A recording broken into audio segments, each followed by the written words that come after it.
About this time, England were looking for a manager to succeed Don Revie. Cloughie, the people's choice, was on the shortlist at the Football Association. I got interviewed at Lancaster Gate for the England team manager's job by a bloke called Thompson. And I'm telling you... Sir Harold Thompson? Yes. And I think he was a professor in history or somebody, stuff like that. That put me off him for a start, because I was never any good at history. And that girl back there, who we're working with now, or one of the lads we're working with, knew more about football than him. And he was interviewing me for the England team manager's job. And I took it as a bit of an insult. This is when Greenwood actually got the job. Yes. We all failed the interview, and they give it somebody to just get everybody off their bloody backs for 6 months. Tell me how the interview went. And what happened? You went I did a good interview. I went and thought, actually, having come out, I thought I'd got a job. And eventually they gave me the U-team job, in charge of the England youth side. Why did you think you had a good interview? What did they ask you, and what did you say, Brian? They talked about, we tried to, I told you about Thompson, but Sir Matt Busby talked to me, who was obviously, and still is, the pinnacle of football in most people's minds, a lot of people's minds. He talked to me football-wise, and that went well. Thompson didn't say a lot, but didn't seem anti, but I underestimated him. Yes. I underestimated him. He was anti, but didn't show it. Swales was there, the chairman of Manchester City, who had portrayed in the weeks previous that he was a friend of mine. And so it went on, and the secretary was there. Ted Croker. I upset Ted because he'd stuck me in his office before I went in for the interview. And like most people who were stuck in offices, I was looking at all the pictures on the walls, which is the most natural thing in the world to do.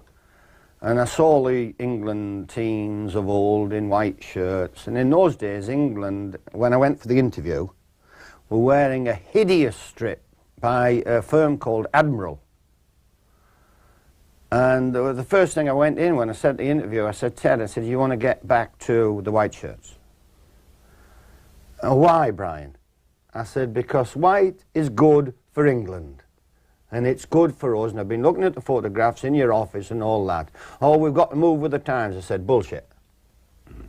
I says, if you've got a Rolls Royce is a Rolls Royce. A white shirt for England is a white shirt. Move with the times? Absolute rubbish. So he upset him the second I walked in. But the interview went well in general, and I was happy. You know when, you particularly in your industry, you know when you've done something good, or whatever. And you come out and you've got a nice feeling, and you think, well, I've not upset anybody, I've not sworn too much, and I've done a good interview, my credentials are there. Most people, when they go for interviews, as you well know, have to take folders and put on the table their credentials. I don't think I had this on, but there's something similar, I went. But if they'd have wanted, I'd have thrown my medals on the table. There was enough of them around. I could have shown some of the people, the selectors, medals that they'd never ever seen.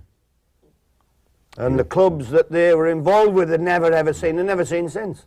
I could have stuck my European medals on, I could have stuck my England cap on too. I could have put my Littlewoods thing on, I could have put this on, that on, you name it, I'd have put it on. I won the Texaco Cup the first year it was installed. I'd have stuck that medal on as well. They're my A levels. How did they tell you that you hadn't got it? And that's what I say to my children. Yes. When my children take the mickey out of me and then they say, you don't do this, Dad, you can't do this, Dad, you can't do that, Dad, no O levels, no A levels. I said, just a minute. If you want my case from upstairs, I'll put my O levels and A levels on the table. They wrote me a letter and said, thank you very much for the interview, and we've given you the youth team manager's job. I mean, that rankled with you for quite a while, didn't it? I think maybe still does at the back of your mind that you didn't have a crack at the England job. Well, what they did was they didn't make a decision. Didn't give it me, didn't give it Laurie, didn't give it Jack Charlton. Charlie Hughes had the audacity to actually apply for the job. Charlie Hughes, and he's the assistant director of coaching. Now I'm telling you, that's like Barbara applying for my job here. Charlie Hughes applying for the England job. And he was on the shortlist. That's how wrong in their thinking they were. So they quietened everything down and gave Ron Greenwood it. which actually wasn't too bad a choice because he'd got immense knowledge of the game, and he fit the image and fit everything and was well liked within the game. Yes. In the latter years of his management, I started to listen to more of what he was talking about than I had in the early days. And he came across quite well. From being so-called competitors and enemies, we didn't get close, but close enough to respect each other. Yes. Would you have made a good England manager, successful? Well, I don't know. I don't know. Do you think you might? I might have lasted less than 44 days. I mean, it's a very individual... I'd have changed it. We'd have gone into white shirts. Teeny little things. I can never understand, and I told Bobby Robson now, the present England team manager, how he can have professional footballers, having played on a Saturday with the demanding programmes we have in our country, go down to a London hotel on a Saturday night or a Sunday night and prepare for a match that's not being played till a Wednesday is beyond my comprehension. What would you do? They should be with their girlfriends, wives and kids on a Saturday and a Sunday getting ready for the Wednesday. Now what he does, he puts them in a lovely plush hotel or at Bisham Abbey or whatever he puts them, and they finish up in dog tracks, pubs, trouble, bloody phone bills, kicking the heels, you name it, everything wrong in preparation. And I've told him it and he still does it. So, you know. So you would have changed a few things like that? You'd have changed a few things. Yeah. I never believed in training camps as such for 14 days and preparation for that type of thing.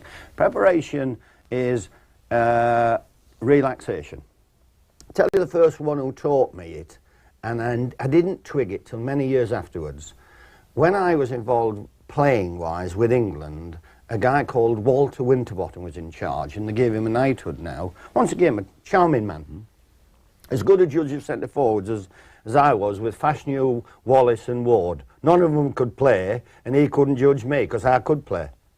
So he was as good as judge as me. Absolute bloody rubbish he was.